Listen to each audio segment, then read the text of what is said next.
Welcome to our channel. आज इथे मी तुम्हाला पालकची पराठे करून दाखवणार आहे। तर इथे मी गव्हाचं पीठ घेतलेलं आहे, पालकची प्युरी घेतलेली आहे, त्यानंतर इथे मी मिरची आणि लसणाचा ठेचा करून घेतला आहे, चवीपुरतं मीठ घेतलं आहे, हिंग आणि हळद घेतली आहे, ती इथे मी टाकून घेणार आहे गव्हाच्या पिठामध्ये। नंतर हा मिरचीचा ठेचा टाकून घेणार आहे।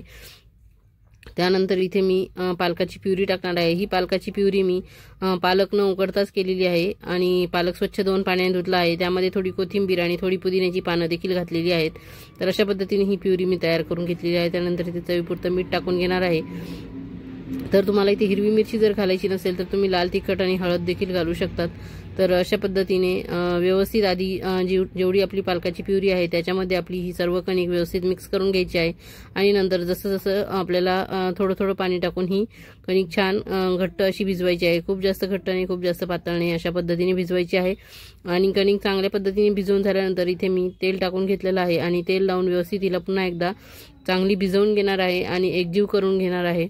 तर अशा पद्धतीने बघा आपली कणिक तयार झालेली आहे। एक 5 ते 10 मिनिटं मी रेस्ट करायला ठेवली होती।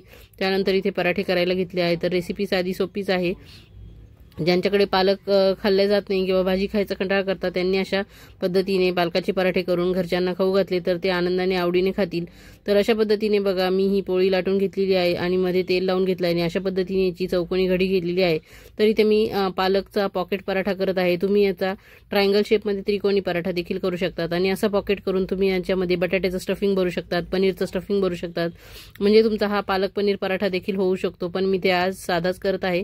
आणि लाटून घेतल्यानंतर इथे मी पांढरे तीळ टाकून घेतलेले आहेत आणि ते देखील यावरती व्यवस्थित चिटकून बसावेत म्हणून वरतून पुन्हा एकदा लाटून घेणार आहे। आणि परत हा जो लाटलेला पराठा आहे हा उलट्या साईडने देखील यावर तीळ टाकून घेणार आहे आणि हे तीळ व्यवस्थित यावरती लाटून घेऊन याला व्यवस्थित चिटकवून घेणार आहे। हे तीळ म्हणजे हे पराठा भाजताना खाली पडणार नाहीत। आणि अशा पद्धतीने बघा हा पॉकेट पराठा माझा पालकाचा तयार झालेला आहे। तर खूप जास्त पातळ नाही, खूप जास्त जाड नाही, अशा पद्धतीने मी हा लाटलेला आहे। तर तवा इथे गरम करत ठेवलेलाच होता, त्यावरती मी भाजून घेणार आहे। छान मस्त खरपूस असा गोल्डन ब्राऊन आपल्याला इथे भाजायचा आहे। खूप जास्त हाय फ्लेमवर पण नाही आणि खूप जास्त लो फ्लेमवर पण नाही। तर सुरुवातीला तुम्ही हाय फ्लेमवर भाजून घ्या आणि नंतर चांगल्या पद्धतीने भाजल्यावरती मीडियम फ्लेमवर तुम्ही हा छान खरपूस असा भाजून घ्या। तर अशा पद्धतीने बघा मी इथे टाकलेला आहे। उलथण्याच्या साहाय्याने मी याला उलटवून घेत आहे। तर इकडून एक बाजू भाजल्यानंतर असं आलटीपलटी करून छान तुम्ही तेल लावा, तुम्हाला आवडत असेल तर बटर लावा किंवा तुम्हाला साजूक तूप लावून भाजायचं असेल तर तुम्ही तसं देखील भाजून खाऊ शकतात। मी इथे तेल लावून घेणार आहे आणि छान तेल लावून याला क्रिस्पी असं भाजून घेणार आहे।